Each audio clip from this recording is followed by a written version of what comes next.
I'm honored to be with the head of Carnegie Hall, the executive and artistic director, my very dear friend, Sir Clive Gillinson. Clive, we have a lot in common. Since the value you've chosen is that of service, we served in the UK for many years before serving again in the United States. Why is service something that animates you and drives your actions? Well, I think the big thing I discovered was I've lived two lives, really, one as a musician and an artist and one in management. And as a musician and an artist, I realized only subsequently that most of my life really revolved around what did I care about, what did I love, what mattered to me, what were my aspirations personally. When I went into management, I didn't realize at first, but it completely switched my whole perception of life to one about how could our institution serve people's lives. And bit by bit, I realized that was all the thinking. It was all one thought about. It was the way you looked at every issue. And the only question you started every conversation with, what is the best way our institution can serve other people's lives and transform lives through music?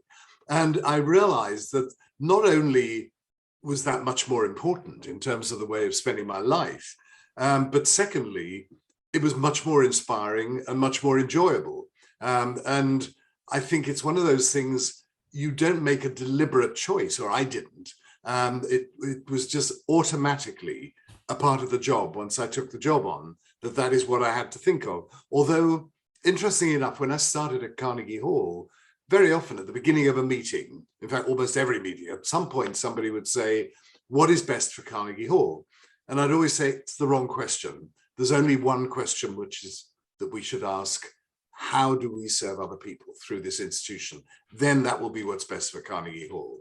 So it's a powerful idea. It turns things on its head, because in the United States, at a corporate level, most people are thinking enlightened self-interest. They're not thinking selfishness. They're not thinking self-absorption. They're thinking enlightened self-interest, that our company comes first, but we do recognize that service has to be a component. And if there isn't service, then we'll go out of business. But for our needs are first. You seem to speak of service as almost a great liberating factor. I think it is. I think it's what makes you free to do the things that matter. But it's like everything in life. My view is questions are far more important than answers. I mean, that was a lesson I learned at the very beginning when I went into management, and partly because I knew absolutely nothing. So the questions were fundamental to trying to at least arrive at best possible answers. But that has become a mantra for my life, that questions are what matters, not answers. And most people are interested in answers. So if you ask the right questions, and the right question is always, how can this institution transform lives? Then you will end up with a completely different institution than if you ask one which is around enlightened self-interest, as you said. It is totally questions that actually define one's life. I'm fascinated by this concept of service. A critic might argue that to make service the pinnacle of human achievement might reduce humanity in general, or in this case, might reduce the Carnegie Hall or yourself as I said, into a means rather than an end. If we're only born to serve, then we are a means to some higher end. Is that the case? Well, I think we are. I think music and the arts transform people. They transform who we are, they transform our imaginations, they transform our curiosity. We learn from them in every way. They help us to think and challenge so much in life. And I think one's got to also be really careful that when you talk about service with a cultural institution, you're not doing, when you talk about service with a cultural institution, you're not asking the public what they want and then just giving it to them. What you're doing is creating things that you think will be really important, stimulating, exciting, and engaging, and will be something that people will want to hear. So the arts have always got to be leading, they can't be following. So all that is part of service. I think if we simply said, did a poll and said, which pieces do you want us to play? And so on, we would become irrelevant very quickly. We'd become boring because people would not feel that we were stimulating their imagination. We would just be giving them what they felt comfortable with. The arts should never make you feel comfortable. And the arts should always enable you to challenge yourself. You don't always purport to be a man of religion and spirituality. It leads to some of the most fascinating conversations between us. And yet service is a spiritual quality, is it not, Clive? Well, I think one can define everything in terms of where one's philosophy comes from. I mean, for me, it's about a fundamental issue in life. And I mean, it doesn't come for me from religion or anything like that. It just comes from But spiritual, is it not something spiritual? In other words, if we are an organism that is designed merely to survive, to imbibe and absorb the qualities that survival requires, that's not service, that's absorption. Service seems to have not necessarily religious, I admit, but something of a spiritual component. The idea that I must rise above the ego, the idea that I must transcend the self and be of service, that my entire existence is one where I'm born to serve. I think there you're absolutely right. And obviously it's an absolutely fundamental thing about defining how one does live one's life. So yes, I mean, if you look at, I mean, spirituality doesn't require religion for me. I mean, I feel that there are a lot of things that I feel are very spiritual values. I mean, if you listen to Bach, I mean, that came out of his belief in Christ and the Christian religion. But frankly, it's a universal expression of spirituality. It's not about any, to him, it was particular. I think to the rest of the world, and the reason Bach is listened to all over the world is because it's about universal values. And so, yes, I mean, I always think spiritual values are universal, even if the creator thinks of them purely in terms of their own religion or where they're coming from. It doesn't need to be about religion in order to nourish the spirit and in order to inspire us and lift us and take us to another world. But it does have, service does have this liberating quality that if you live your life for the self, for the ego, there will be an incarceration of the ego, and maybe happiness will be diminished, because your question always is, how does it benefit me? And placing oneself at the center of one existence can be a very imprisoning way to live. I'm very moved by your choice of service here at Values University to talk about how to inspire people to live lives of service. Clive, the average person who's listening to this is thinking to themselves, I like this. I also want the value of service. Then the next question they're going to ask themselves is, how do they serve? You serve, and you chose to serve based on unique artistic qualities and management qualities. By the way, that's a very unique orchestration of two talents that not a lot of people can pull off. But the average person is asking themselves, how can I serve? Is it about, first and foremost, identifying, I guess, two things: what it is that we most have to contribute and what it is that society most needs? Is that how we determine what service is? I think it is a combination, and that people need to find the thing they care about and they love doing, and use that to actually transform other people's lives. I mean, I don't, in general, think people will contribute nearly as much if they're doing something just for the sake of service, where it doesn't actually speak to them as well. But I genuinely feel, that it transforms you as a person when you switch the question around in that way. And the fellowship program that I created in my early days at Carnegie Hall, which is called Ensemble Connect, where we train the most brilliant young players, not only to be the best players they can be, but also to work in prisons, hospitals with youth at risk, and so on, and to create portfolio careers around serving other people and transforming other people's lives, is something that you find there are so many young musicians who want to do that. That is how they want to live their lives. They don't want to have a routine life, or what could appear a routine life, just simply doing the things that earn them a great living in music and are very satisfying, in a certain practical way. so many of them now, I mean, which is what I love actually about this generation, are really interested in how they can use their art to transform other people's lives. And so seeing the sort of people who come out of this fellowship program, I mean, I admire them beyond belief. I was nothing like that when I came out of my music college. It took, they found it early in their lives. It took me a lot longer to find it. Well, it's a blessing, therefore, to find out what the manner in which one can best serve. That's almost a blessing. Listen, I know people who don't know how they should serve. I also think, Clive, that there's a standardization of service that almost blights human uniqueness. Meaning, most people think they serve by, I'm going to make money, I'm going to raise a family, which is a beautiful thing, and then I'm going to live nicely. Then how are you serving? Well, you're serving your own interests, and you could say that by supporting your family, your community, you are serving. But I guess I'm asking about the uniqueness of service. Here I am speaking to the head of the world's foremost cultural institution and musical institution. So it's almost a blessing, Clive, that you were able to tailor your talent to need and therefore to serve. But the average person kind of has to ask, they would like to identify their uniqueness. Service comes down to a certain form of human uniqueness.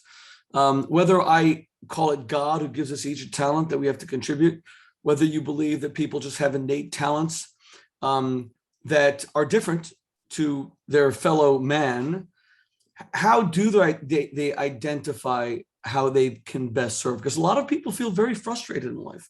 A lot of people really want to serve. The desire is there, but the fulfillment is not there.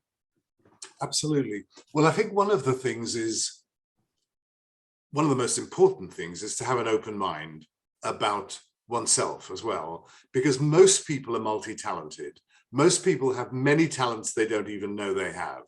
And for instance, when I tumbled into management, which was completely by mistake, I didn't like the idea. I'd never wanted to be a manager, but I had a sufficiently open mind that when they said, would I go in for 3 months whilst they looked for a manager at the London Symphony Orchestra, I decided to do it because I loved the orchestra. I wanted to help in any way I could.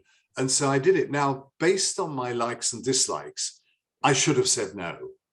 It doesn't interest me. Management doesn't interest me. I was interested, but I also wanted to serve the institution because it mattered to me, and it was my friends who were within it as well. I cared about the institution very deeply. But so many people have talents they don't even know they have, but they tend to close their minds about, I know this is what I'm good at. And very often, I mean, I have students who come to see me who want to talk about career. And the minute they say to me, well, I'm going to spend 3 years doing this, 2 years doing that, and then I'm going to do that. And I always say, you're starting in completely the wrong place. You shouldn't have the least idea what you're going to be doing in 5 years, let alone 3 years. Just follow the things you care about, and they will open doors. Keep an open mind, and you'll find you'll probably end up doing something you never dreamed of, just like I have. And it's the best thing that's ever happened to me. And very often when I do university graduation ceremonies, I'll often, just in pursuing this line, I'll say, just as a matter of curiosity, and you have all the professors, everybody sitting on the platform, just as a matter of curiosity, who is now doing what they thought they were going to do in life when they were 18, 20? Very, very few people ever put their hand up. And in order for you to be one of the people who don't put their hand up, and where you will actually allow life and your own talent to lead you, you've got to have a very open mind. And that's one of the most important things. And curiosity, I mean, as Einstein said, curiosity is far more important than knowledge. And curiosity, to me, is one of the most important things you can possibly have, and you should never lose. I'm fascinated by this conversation because, again, at Values University, we ask people of accomplishment, people of influence, to identify what is the value that has most animated their lives. And Clive, you chose service. But the truth is that you're offering not just a value, you're offering a philosophy of life. It's kind of turning on its head the conventional thinking. Conventional thinking is that ambition is what should drive life. that the kind of people that you're speaking about usually are motivated by ambition, and their ambition charts out a certain course. I want to get into an Ivy League university. I want to work for a Fortune 500 firm, et cetera, et cetera. I want to be making this and this amount by this time in my life, retiring by a certain time. Everything's mapped out. You're turning it on its head, and you're saying what should propel us is not ambition, but service. The desire to serve should propel and animate and motivate our actions, and that it can lead us to places that we may never expect. But as we think to ourselves that we're born to serve, a universe of possibilities opens up, and human fulfillment opens up, and service is almost it's your North Star, is what you're saying. I think it is. But when I look at, I'll just give you an example. To use the fellowship program and these kids who want to do something with their music that transforms other people's lives, they're just as ambitious, just as energetic, just as passionate about what they do. But they know that it's not just that they want to be fantastic musicians and succeed as musicians. They know they want to use that in a really good, meaningful way. So it's not a question of not being ambitious or not being committed. You've got to be just as committed, just as energetic, and just as passionate about everything you do.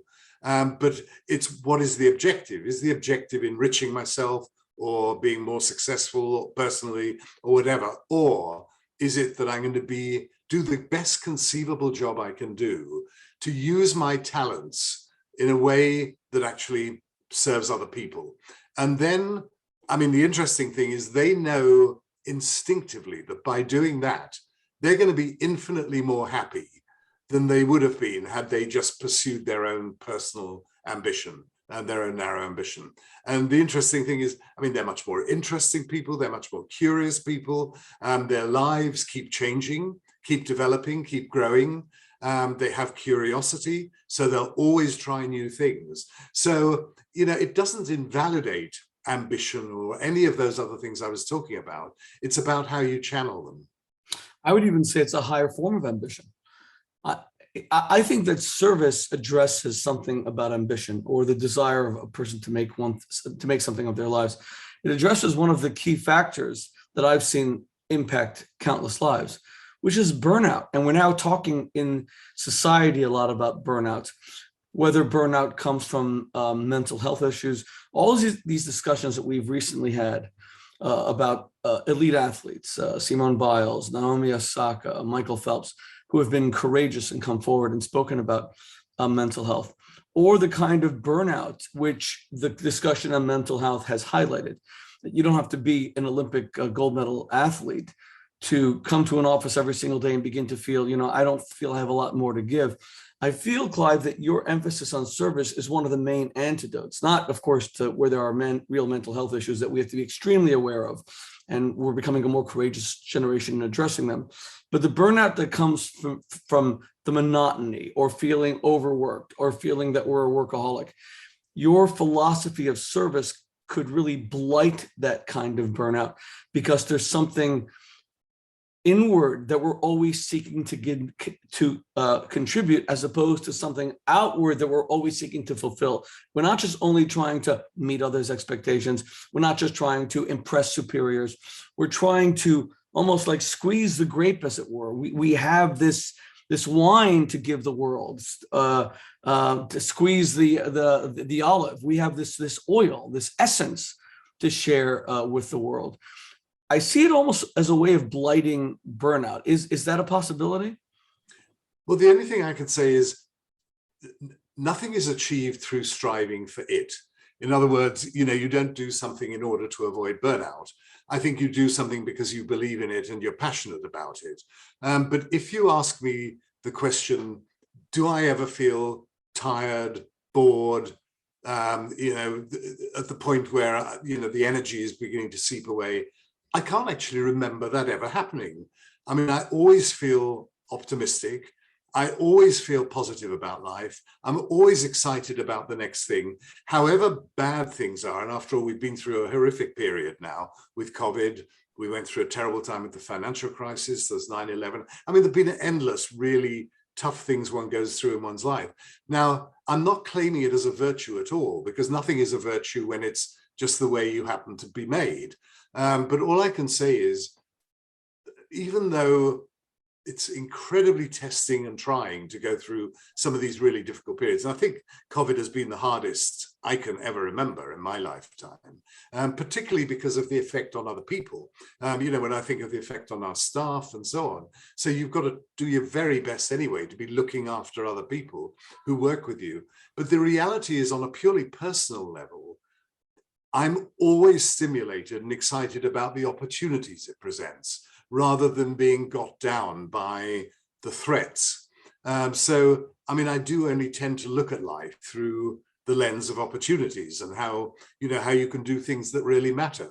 And so I don't really get tired, and I don't get stale about the things I'm doing. And there's always 100 more things that I want to do than that we've ever done. So, I'm more ambitious for Carnegie Hall today than I was 16 years ago when I started.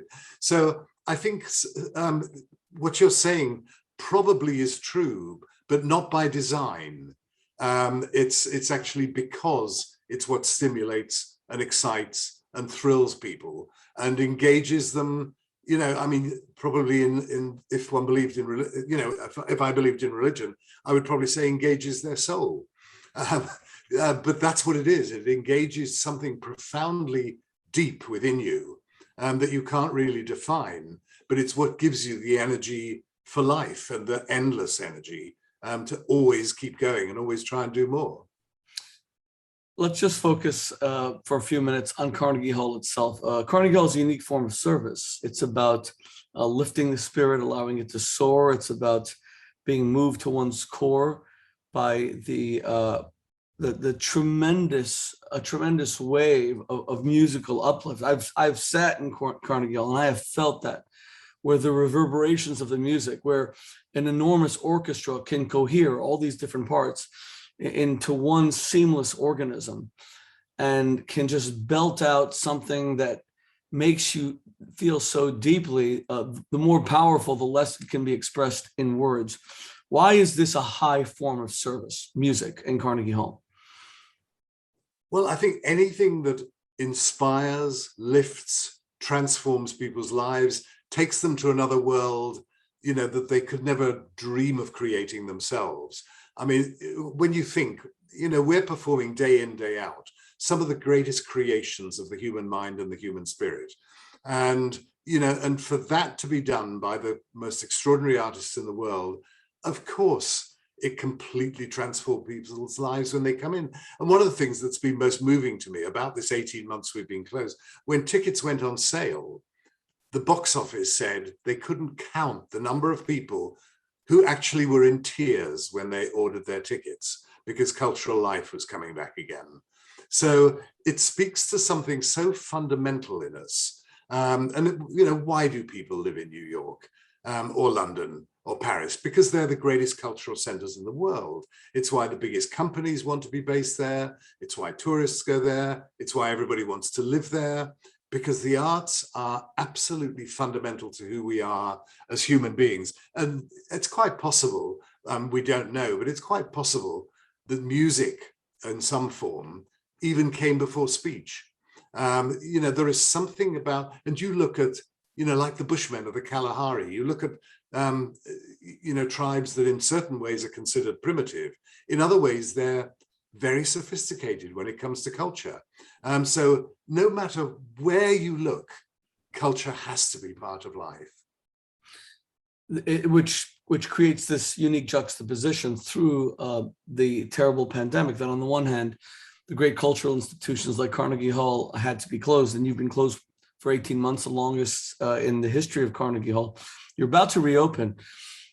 You closed in order to preserve life, but you also acknowledge, Clive, that music is essential to life, that you almost cannot separate them.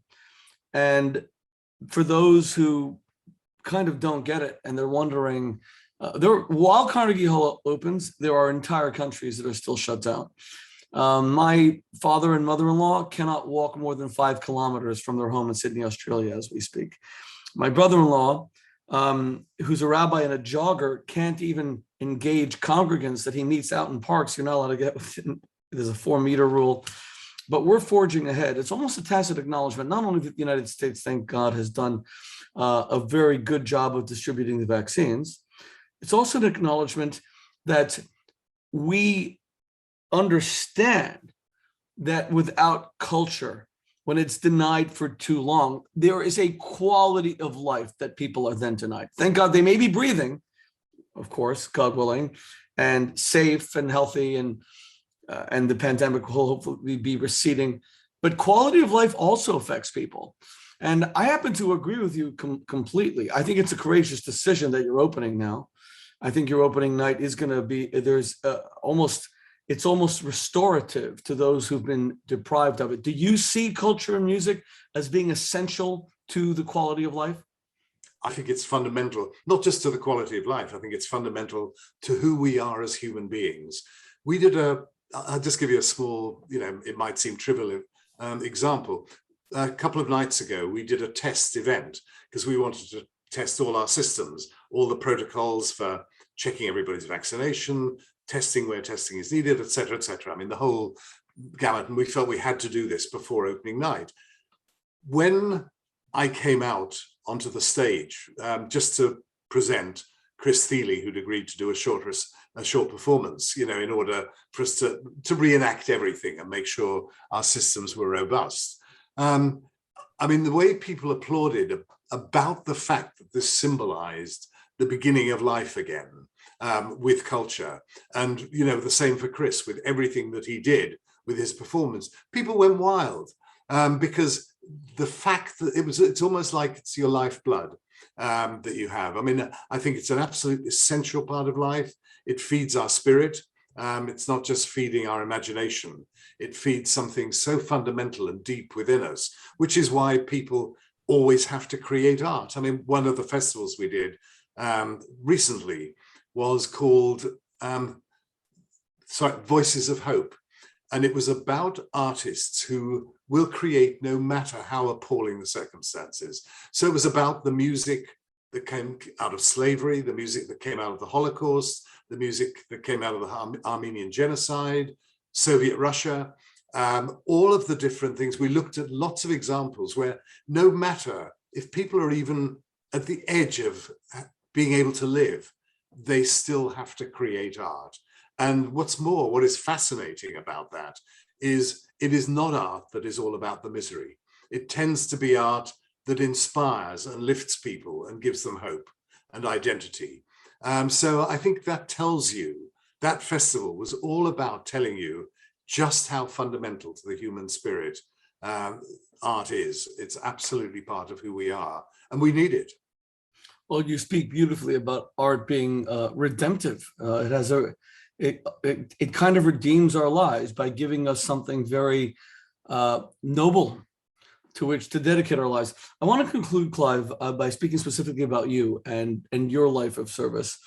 You have served in different roles, some of them personal, some of them professional. You serve as a father and as a grandfather and as a husband. You serve as a friend, you serve as a colleague, you serve as a CEO and as a creative director. You serve, you are a Knight of the Queens. You serve 2 countries now, 2 allied countries, the United Kingdom, and now the United States, that is so fortunate to have you here running Carnegie Hall. I'd like to conclude by asking you, what other forms of service are precious to you? What other forms of service are ennoble the spirit as far as you're concerned, that are close to your heart, that are close to your soul, that help? You said about how this service actually shapes and molds who we are. What other forms of service shape and mold who you are? Can I just first quickly go back to where you started? You talked about service to family and friends and children and so on. I don't ever think of that as service. I mean, I just think of that as love, and it's what you do. I never think of anything like that as service at all. It's just part of who you are as a human being, and your family is so fundamental to who you are as a human being. And you're not serving at all. You're expressing your love and your care and what they mean to you. So I think there's a lot of things in one's personal life that are really not about service. I mean, one can put that label on if one wants, but that's not what I think it's about at all. And I don't think family or friends or all of those things are about service in any form. I mean, in other ways, look, a huge part of my life has to be based on Carnegie Hall. But if you think that's not just about creating great concerts and inspiring people with music in that way, we reach vast numbers of kids. We're trying to reach kids who otherwise would never have the opportunity to have access to music. I mean, I tend to think in terms of service, I largely think the vehicle I've got, which can multiply hundreds or thousands of times over anything I can think of, is Carnegie Hall, because there's very few other situations in my life where I can leverage benefit. And here, all of us are leveraging the benefit we can bring multiple times by working for an institution that is such a remarkable institution. I've served on boards of things like the Doris Duke Foundation, which are spectacular organizations, which are engaged with so many things like there's an African health initiative, there's climate change, there's all sorts of things they're involved with. And to serve on the boards of institutions like that is very inspiring. But to be honest, the things that work for me personally are when I'm directly involved in making something happen. When you're working on a board, you're not actually the person who's making it happen. You may be part of the guiding hand of the direction, but the thing that is most thrilling is working for an institution like Carnegie Hall, which I think is the greatest music institution in the world, and then saying, how do we use the power of this institution, which is a unique power? How do we use that power to change lives? And everything we do can then be leveraged multiple times because of the power of the institution. Much harder, I think, to do things and leverage things when you're working as an individual. I mean, lots of people do very successfully, like Muhammad Yunus with his projects in Bangladesh. I mean, he's done extraordinary things and really leveraged things through the sheer power of his imagination. But the fact is, having an institution that enables you to multiply everything you do vastly is one of the great privileges you can have in life. And Carnegie Hall is indeed a great force multiplier. I see it myself. When we came to know each other, of course, as a member of the public, for me, Carnegie Hall was a great institution. It was in a certain locale. It was a building. It was a building that housed world-renowned artists and world-class music. To later discover the plethora of programs, innumerable and global, and of course they continued throughout the pandemic, even if the hall itself was silenced to keep people healthy, but the programs continued. Clive, we look forward to seeing the resurrection, the return, use a religious word, of Carnegie Hall. Of all the values that have been chosen by our presenters, by our professors, if you will, here at Values University, service might just be the most important of all, because it's the sum total of who we are as people and the contribution that we make. It allows us to be more than we are. It allows us to subordinate ourselves to a cause far larger than ourselves. And I think it is a blessing when one is able to find what that cause is. And clearly you have, and no one does it as well as you, thank God. Carnegie Hall, in the final analysis, is not a building. It's not bricks and mortar. It's a collection of individuals. And to the extent that those are sterling individuals and true professionals who are committed to service, that's the extent to which Carnegie Hall will continue to wear the crown as the world's foremost cultural and music institution. To the extent that its commitment to service is ever diminished, then it will not. It does come down to service. I think you have crystallized that notion perfectly, and I think you've inspired us all today to want to live lives of service and to commit our lives to service. So, Sir Clive, thank you very much. Thank you for what you do for the people of New York. Thank you for what you do for the people of the United States. Thank you for what you do for the people of the world. Thank you especially what you do for the children of the world in giving them lives of music and initiating them into music. And thank you for all of your friendship. To me, the World Values Network and Values University, it is truly appreciated. You inspire me. Every interaction we have, every dinner we have, every conversation we have, there's always something that's fascinating, interesting, and I should say authentic and uniquely human. It's something that I truly treasure. Thank you. Well, thank you very much. And thank you for your friendship. And all I can say is it's an unbelievable privilege to be doing this job. No one, as they say, Clive, you are from England, as they say about James Bond, nobody does it better. If only. Thank you very much. God bless you. Thanks a lot. Very grateful. Thank you.